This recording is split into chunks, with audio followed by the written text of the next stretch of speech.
elevated to its full potential. The world's first and only smart farm for Pyeongpool, introducing the first of its kind, Giant Pyeongpool. Infused with Jeju Lava Energy Water, a powerhouse of intense hydration and radiant vitality. Experience the legendary glow and lifting effect of K-Beauty. Experience the difference, a difference you'll love. The all-new Insulter, Rimmon. I honor my team leader, Jessica. She was the one who invited me here. And of course, reduce the acne-causing bacteria in your skin. And your skin realizes, oh, I have enough oil. So I will stop overproducing sebum. Okay? So if you have oily skin, if you're sensitive skin, if you easily break out, do not be afraid to use the cleansing oil. Because the oil here, which is jojoba oil, our carrier oil, it's carrying extra sebum, those old oil that are stuck on your pores, inside your pores. Okay. So I suggest, my tip is, when you apply the cleansing oil, massage your skin in circular motions. Ladies, massage your skin in circular motions. Circular motions. Yeah, small circles. Yes, even on your forehead. Yeah, because remember, what is it doing? What is it doing? It's melting. It's dissolving all the extra sebum. It's dissolving your makeup. It's dissolving the sunscreen that you have placed on your skin. Now, my other tip is, I normally would wipe it off with a cotton pad to remove the makeup talaga and the sunscreen. And then, I would do another pass of the 3 to 4 pumps of cleansing oil. Okay? Now, this is the most important part in this product. Okay? The emulsification phase. The emulsification phase is actually putting a little bit of water onto your palm, place it on your skin, and you will notice that the cleansing oil turns into a milky substance. When you have makeup, remove it with your facial tissue or the cotton pad first, and then reapply the cleansing oil about 3 to 4 pumps again. Okay. Ayan, naging milky na. Yeah. So kung pag nasa bahay ka, Alright. So, did you notice the cleansing oil turned into a milky substance? Did you notice that? Okay. Do not skip this process. Do not wash it off right away. Leave it for a bit of time in order for the milky substance to do its work. What it's doing is actually melting your old sebum, the things that's blocking your pores. Okay? So that, ang kasalanan kasi natin, what we're doing before is that we're trying to remove oil impurities using water cleansers. How can a water cleanser remove oil? Right? Blackheads, whiteheads, comedones, they're oil.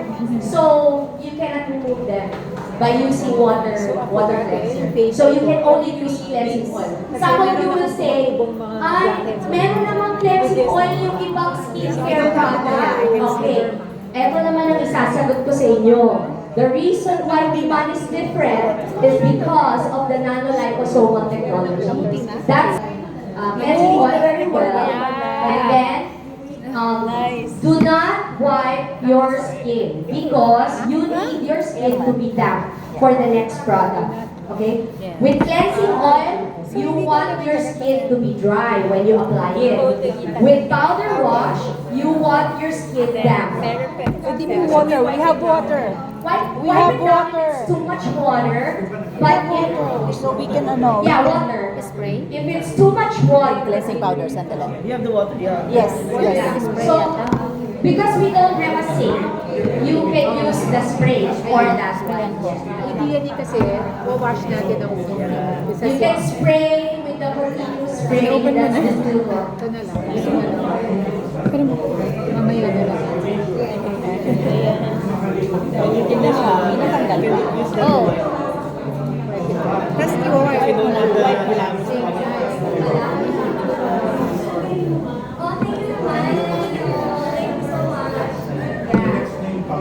Okay.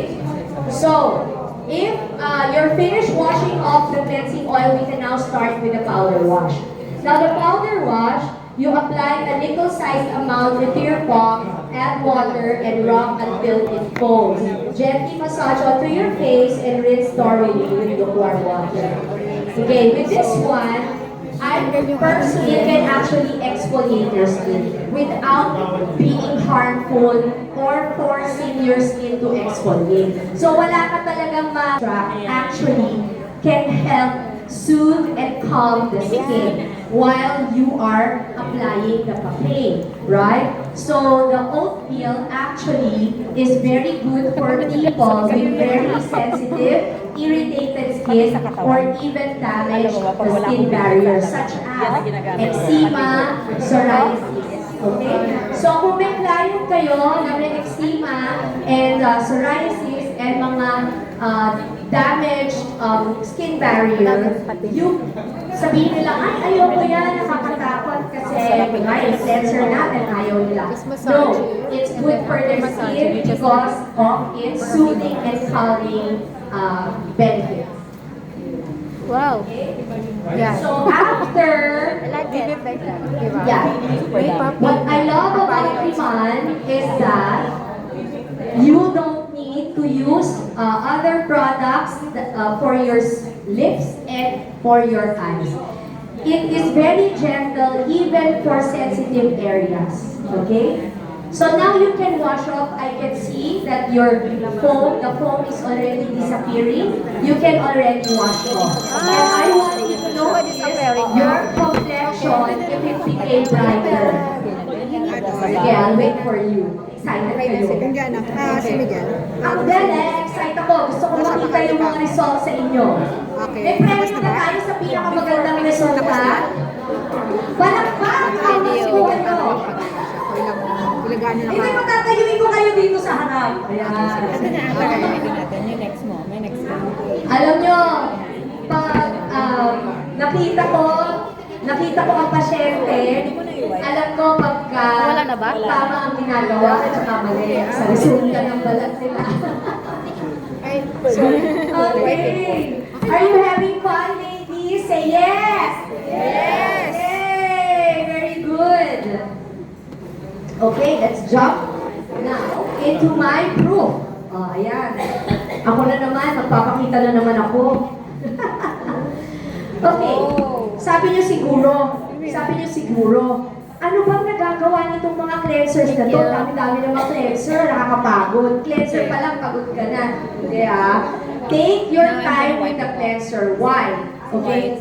My photo on the left was 2017. I was using my Derma prescribed skincare products. But yet, my feature count for porphyrin, what is porphyrin? That's the number of bacteria that my skin has. Okay, that's the microbiome.